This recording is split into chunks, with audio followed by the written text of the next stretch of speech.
Afsækið þetta. Velkomin á málstofu Hafrannsóknastofnunar. Í dag ætlar Ragnhildur Guðmundsdóttir, fyrrverandi starfsmaður Hafrannsóknastofnunar, að halda erindi Íslands marflóna. Ætla aðeins að kynna Ragnhildi fyrst, áður hún byrjar. Hún lauk BS-prófi í líffræði frá Háskóla Íslands árið 2005 og eftir BS-prófi þá kom hún hingað á Hafrannsóknastofnun og var að vinna í áturannsóknum. Áður hún hóf svo meistaranám í sjávarvistfræði við Háskólann í Tromsö og við Háskólasetrið á Svalbarða. Mér skilst að fyrsta sem að þú hefði lært var að munda byssu. Já, það mjög nauðsynlegt. Já. En meistaranáminu lauk 2008. Það fjallaði útbreiðslu tveggja systurtegunda smáotu við Svalbarða. Svo þaðan fór hún í viðbótardiplóma í kennslufræðum. Kláraði það 2012 og svo doktorsprófi í líffræði árið 2020. En erindið fjallar þetta doktorsverkefni, örverur í grunnvatni og lindaruppsprettum í tengslum við títtnefnda grunnvatnsmarfló Cranconigus islandicus. Í dag starfar Ragnhildur sem sérfræðingur og safnkennari við Náttúruminjasafn Íslands. Gjörðu svo vel, Ragnhildur. Hefja þessu núna? Já, ég kom með hérna svona sýnishorn af marflónum, já, sem sagt, það alltaf svo gaman að skoða svona kvikindin, þannig ég kom með hérna svona ef einhver vil sjá hvernig það lít út í glasi. Það ekki alltaf svona nauðsynlegt að láta það fylgja með. But yeah, so I decided to do this talk in English as, it was maybe easier to not have to translate all the nitty-gritty vocabulary associated with this work. But I wanted to thank you, Hlynur, for the introduction and inviting me here to do this talk here at your lunch seminar. And it has been a while since Hrönn invited me. It was right after I defended, really, in 2020. But due to COVID and all sorts of things, that sort of got postponed. But finally, I'm here to talk about my little lovable amphipod, Cranconigus islandicus. Overview, just a brief overview of the talk. So I'm going to be introducing amphipods just in general as a group of organisms. And then I'm going to be talking about the main findings of my doctoral research, which was mainly around the microbial world within the spring sources or the habitat where we find the Cranconigus islandicus. And then a little bit about a spin-off project that is an ongoing research in this field that I'm taking on now. So the amphipods, these are small crustaceans and they are found all around the world. It's a species group with more than 10,000 species worldwide. It's inhabiting all aquatic environments. They have poor dispersal ability resulting maybe in this species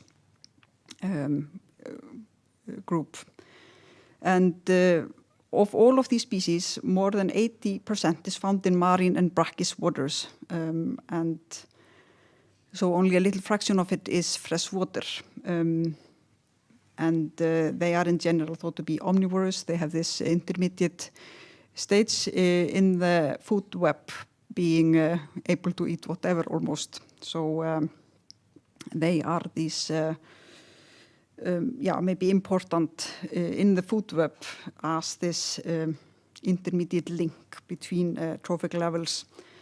And if we look at this phyllographic tree here, we can see that they are extremely old group. And that goes also for this group here that is, can you see if no, there is no pointer, is it, Hlynur? Erum við með eitthvað bendil? I'll save you. Já, þetta. Akkurat. There you go.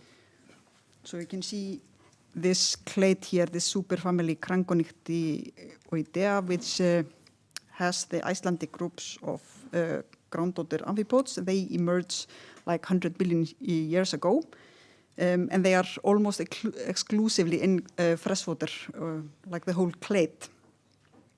So they've been for a long time in the groundwater.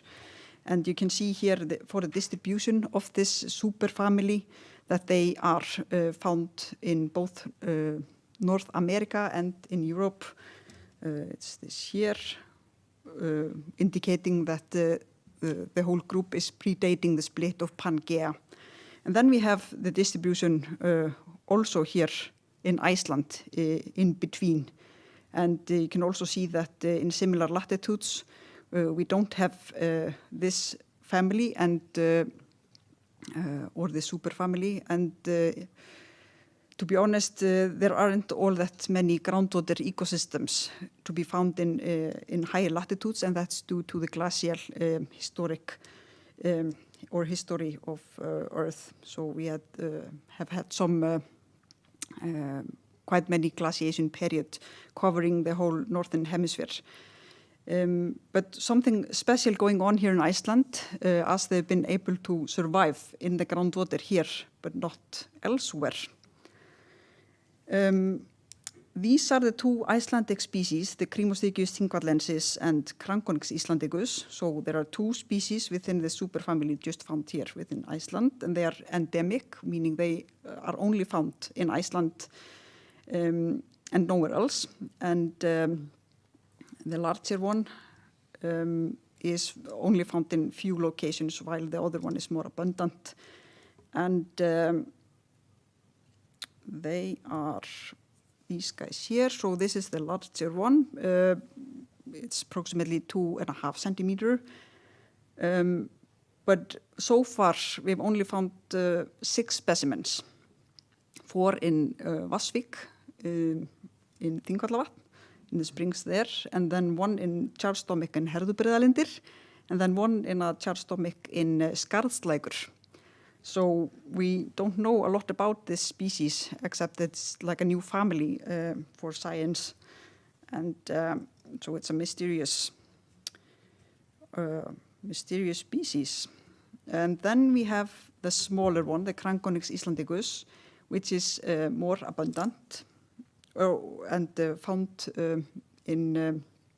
throughout the volcanic active zone in Iceland.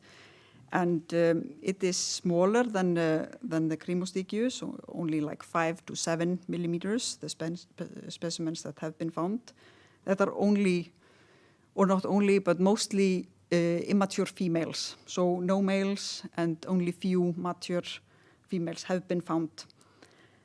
And the population structure within Iceland suggests that this species has like 7-ish populations, and the oldest split between populations within Iceland occurred almost 5 million years ago, indicating that it has been truly been surviving in a subglacial refugia in the groundwater in Iceland. And if we look a little bit into this habitat where we find the amphipods, so this is the spring framework suggested by Skarsbrók et al. And it's good to think about the spring in this sense as an interface between the groundwater, the terrestrial ecosystem, and the surface water. So whatever we are going to be finding here in the surface part of the spring is going to be a mixture of these potentially of these ecosystems. And we can further divide the spring into the bright side, which is what we see on the surface, and also the dark side in the subsurface. And that's where we know we have the amphipods. We know they are living there, but we don't really know how far into the system they are reaching. And also because these lava fields where we find these springs now, they have all been made or emerged like since after the ice age glacier retreated, so in the past 10,000 years. So they've been colonizing these areas, indicating they are coming from further below, really. But for now, we know that we have them in these spring sources, and these spring sources, like I said, they are this ecotone between these habitat types. These are only the cold springs.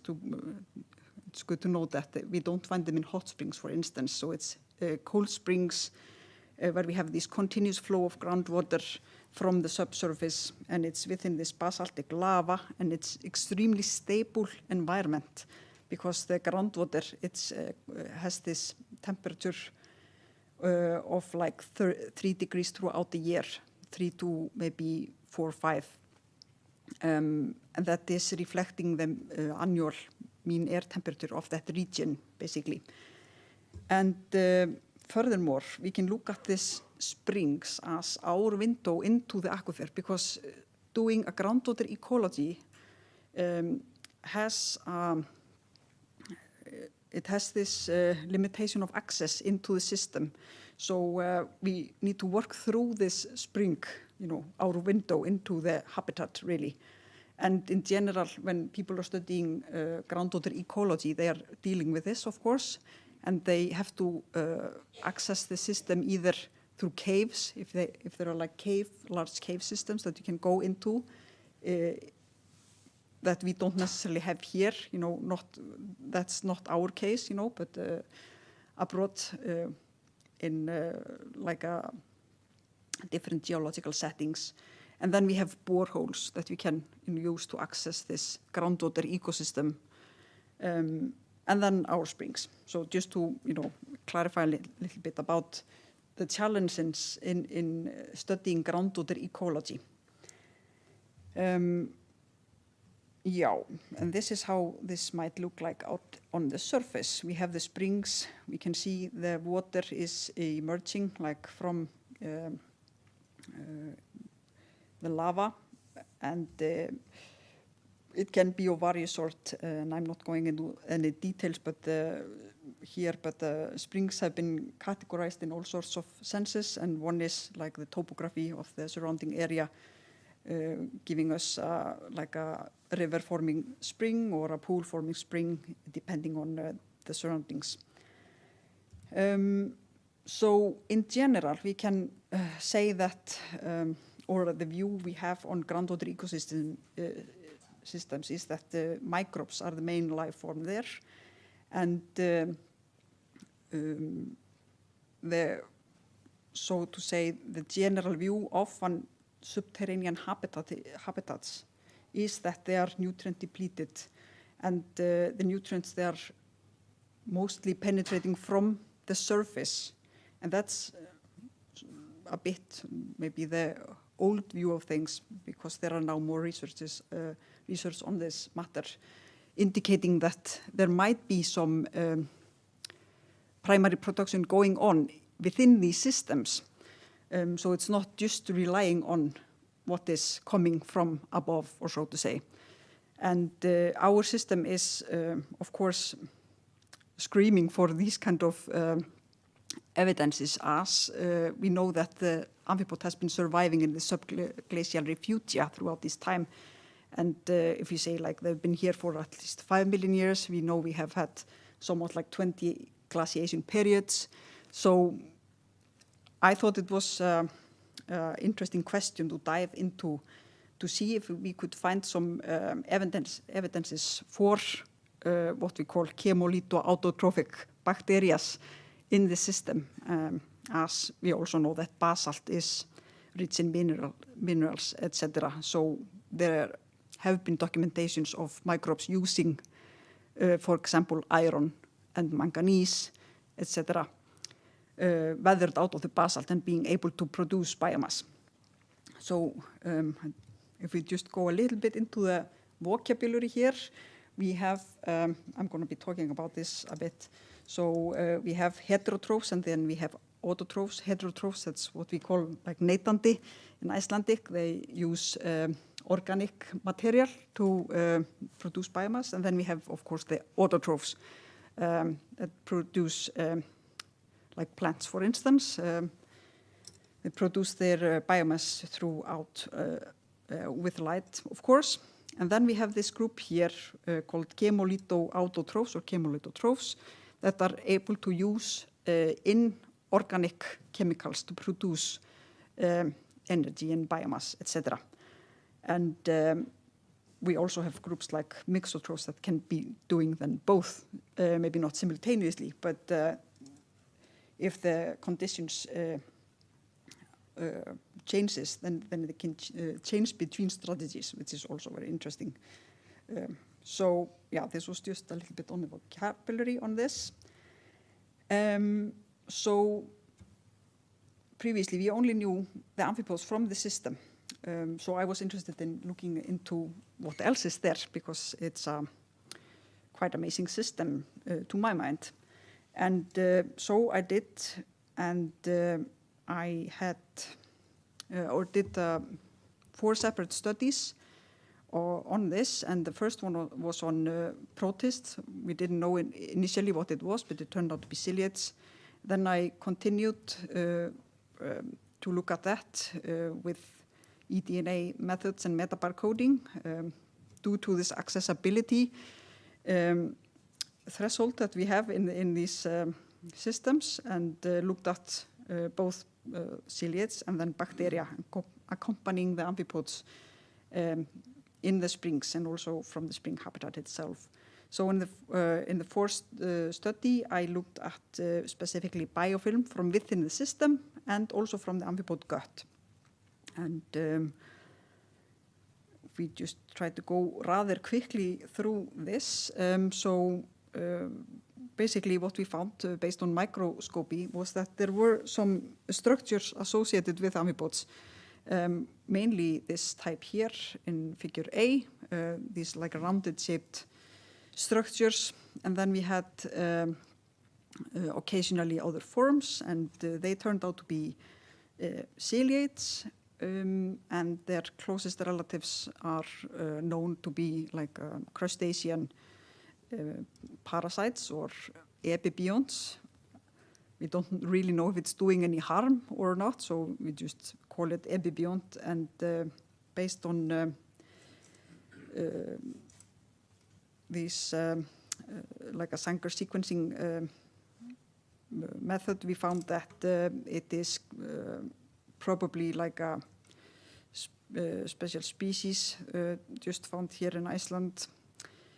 Here is like a typical life cycle of this known parasite or epibiont, where we have these structures like a dormant states that heads into this trophont, which is a feeding states that feeds on this molted exoskeleton of the crustacean. Then that can be further like infected again, it takes these developmental stages and then reinfects the same species or like the same group. And they are very highly specialized. These, they're not infecting just whatever, they keep to just like specific species. So it seems like this has been going on in coevolution for some time. And then we found some free-living ciliates as well. So based on this, we couldn't really tell more about the system, but I was interested in trying to apply the method of eDNA metabarcoding to look at the community within the spring as well, because we could just say more on the composition of what we had like within the system. It could be useful to look at, be able to look at just the water sample and then, from there see what we had in the system. So that's what I did in the next 2 studies, targeting, the ciliates and the bacteria as well in different sample types, also including amphipods, like a whole specimen. And we can just, if you want to go into the details of the methodology, we can do that afterwards.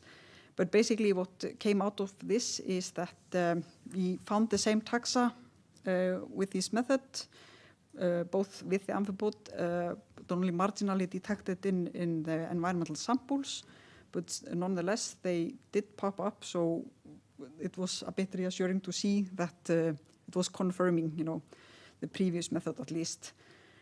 And we could see that we had more taxa than what we just could see with the Sanger sequencing and the microscopy, etc. Although it's not very rich system. And and the same for the bacteria. We did see that so these was from like a whole amphipod approach where we sequenced like extract from the whole amphipod. And we did see that we got specific community just within the amphipods compared to the environmental samples. And we did find some chemolithoautotrophs, but they were not very abundant based on these water samples or the environmental sampling. And they were only like marginally detected there and not the groups that we were expecting, like iron oxidizing bacteria, for instance. It was mostly nitrogen fixing bacteria. So from this we saw that we got these two groups of bacteria that were dominating in these amphipod samples, and they are known for being ketinolytic, so probably they're feeding on the exoskeleton or something like that. And this was not answering this question properly about this chemolithoautotrophs. So I did look at in the fourth study the guts just from the amphipods. I extracted them from the amphipods, and then I managed to get like a biofilm from within the spring sources, and they had this like really distinct red color to it, and the same as had been seen in the amphipods quite frequently. So I got really excited about this and wanted to look at that further, and we did find mostly heterotrophic taxa eating like organic material, but we also found indications of these iron oxidizing bacteria in the biofilm, but not in the gut, so it was not looking like they were eating that directly. We also found with just a microscopy indications of, for example, this Gallionella here, which is an iron oxidizing bacteria. So we did also locate them, in the biofilm. The most common bacteria found in both the gut and the biofilm was this mixotroph, Theomonas, which is bacteria that is known to be able to switch between strategies. So it's raising questions on, if you're living in, this is like an extreme habitat, or we can say, in a way, because it's rather oligotrophic, we can say that. And if it's maybe better to have, or be able to switch between strategies if you are living in this kind of environment. But yeah, this remains to be looked at further. So yeah, we did see that the amphipods, they were feeding to some degree on this biofilm based on this bacteria compositions. And yeah, we did find quite a lot of these methane utilizing bacteria, but also some archaea that do produce methane. So this suggests that there is some degradation on organic material also going on in this system.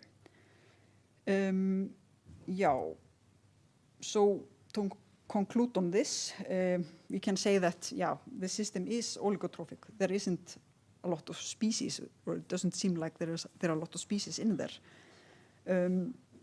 But we also saw that the Cranconix islandicus has its own distinct microbiome. But what I was most excited about was these evidences for primary producers in the subterranean habitat. But of course, this is only from meta-barcoding, which gives us like a species list, but we don't know like the function, like what they are really doing. So that's something that remains to be done. And I thought this quote from Alfred Nobel Whitehead was very appropriate for just groundwater ecology in general. Life lurks in the interstices, because that's really what we are looking at. We are looking at the life in the interstices. And if I have a few more minutes, then I'd like to tell you about ongoing research on this. I wanted to look further into the activity, going on in this biofilm. So I got a small funding bodies to do a little bit more in this direction. So I have a case study in Vatnsvik going on, like a monthly study to look at the community, like within the biofilm, to dig deeper into this. And so the hypothesis is that the community might be changing over the year, like throughout the year, if you look at different months. Because if we think about like the winter months, we of course can't go back to ice age, where you have like complete ice coverage of everything. But what if, during these winter months, we'd have like a less input into the system, then maybe that might have some effect on the community. And there are some preliminary results from groundwater systems in Iceland that indicate this, that encouraged me to take this study on further. But like I mentioned with the challenges, to get the subsurface biofilm, it is a bit of this accessibility that is restraining it. But we did come up, my colleague, she came up with this brilliant idea of using pressurized air to try to get like the biofilm from within. And it seems to be working, but we are getting very little material. So this is like how this looks like when it comes out of the spring. And this is like maybe 2 millimeters in diameter or something like that. But we do get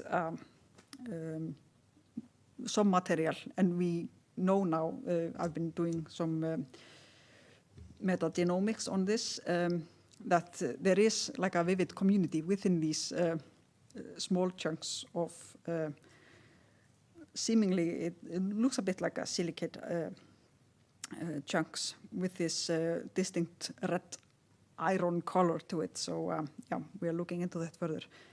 But more on that at the Vistis conference. I'm going to be talking about this results from this. So with that, I want to thank you for listening to this talk and give me the opportunity to present this. And I'm ready to take some questions. And since I'm coming from the Natural History Museum, I want to, if you haven't been there, we have some small section devoted to the amphipods there, so with more information. So thank you.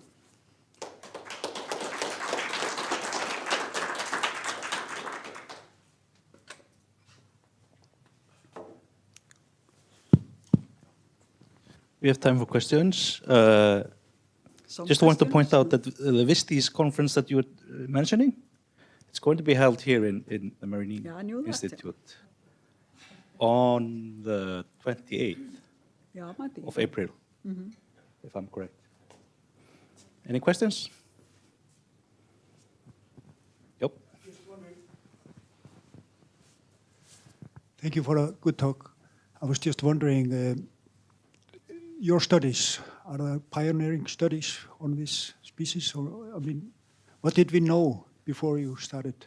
So the population work had been done by Snæbjörn Pálsson, my supervisor, and a PhD student of his, Etienne Kornopis. So they had been, they laid out the population structure and dated, the split of the population back to these 5 million years, for instance. But on the ecology, that's just this, basically.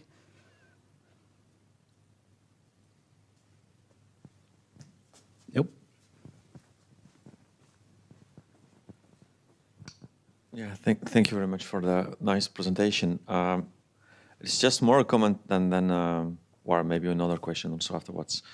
I think this is one of the rare eDNA studies that we have in Iceland showing what eDNA can actually bring us in terms of, studying some kind of remote ecosystem. There are ecosystems on Earth that we can't access, and we have access to part of them. And this is the kind of study that is just like, hey, we don't have access to this, but just by collecting waters and eDNA, You can get here more it is, ideas. Yeah, definitely. And I think we should actually promote much more these kind of studies, and specifically now with all the duty that we have to do towards EU and biodiversity conservation and all those things. I know you're part of BioDice, but we should really promote this kind of study. I'm sorry, I don't see that promoted enough. And also to our Ministry of Environment and all those things, we can do things with environmental DNA. People don't trust this, but that's a perfect example of what we can do.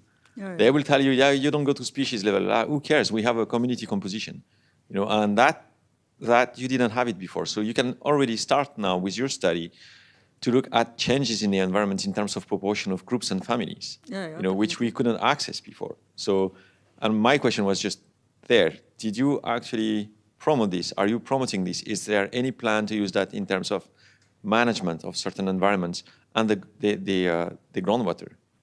Are we going to use this eDNA to actually manage those things with human activities and climate change? I think it's a really good comment, and I totally agree with you. We should promote this more, especially as this is, like you say, it's not invasive, so you don't need to destroy anything when you are using this method. So we can use environmental sampling to get an idea about the communities that are there. And yeah. So are you using eDNA in your ongoing study there? Yeah, so that's basically, so I've been following the Taberley literature on this eDNA because people don't agree on, if you talk about eDNA, some people, they like to think about eDNA just as for macroecology and like a macro or metazoans, and then think about eDNA and as a trace, of these metazoans. But if we think about like what are we doing if we just go out there and take a water sample, we are really targeting all the DNA. So we are not sorting out like microbes, larger animals or whatever. We just collect that all. And to my mind, that's eDNA. So basically, yeah. So I'm using eDNA, yes.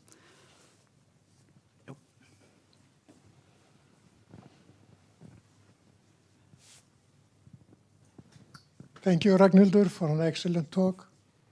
I may have missed this, but do we know how long these guys live? No, we don't know anything about them, really. So Okay. we only, like I said, we only know that they are there in this subsurface of these spring sources, and there we only get mostly immature females. So where is the rest of the population, So.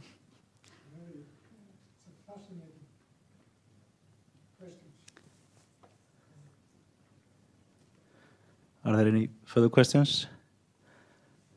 I have one about the larger one. Okay. Mm-hmm. So 2 of the samples you had were from char stomachs. Yeah. How were the other 3 or 4? With electrophysics. Electrophysics. Yeah. No, so you found them in the stomach of chars, but the 3... I didn't find them. I wasn't part of that, but yeah. So they were in char stomachs, and one of them was from winter sampling. So, like I said, we don't know a whole lot about these amphipods. But what I found interesting is that, okay, we don't have all that many specimens of this guy, for instance. One is from like a winter sampling in Skarðslækur. And then when I was doing my monthly sampling, with this pressurized air, I was not targeting the amphipods at all. But in December and January, we started to get amphipods. So then I started thinking, like, do they migrate? Are they shallower in the system during wintertime to some reason? I don't know. We don't know anything about this, but yeah. Yeah, but my question was the other 3 or 4. Yeah. How were they found? In Mosvík. stone scrapes or No, what- No, with this electrofishing. So yeah, I didn't go into details how we catch them really, but it's just with electrofishing. So like at the spring source, you apply this electrical shock, and then everything is paralyzed basically. Also like within, so they float out with the current, and then you get them with a net. Okay, so you're sampling them just like we are sampling the fish Yeah, that's juveniles. how Bjarni Kristoffer Kristjánsson, professor at university, First found them, yeah. found them. So he was searching for sticklebacks in springs in Vassvík. Oh, okay. Very nice. Last question, anyone? Okay, Ragnhildur, thank you very much for your talk. Thanks for having me.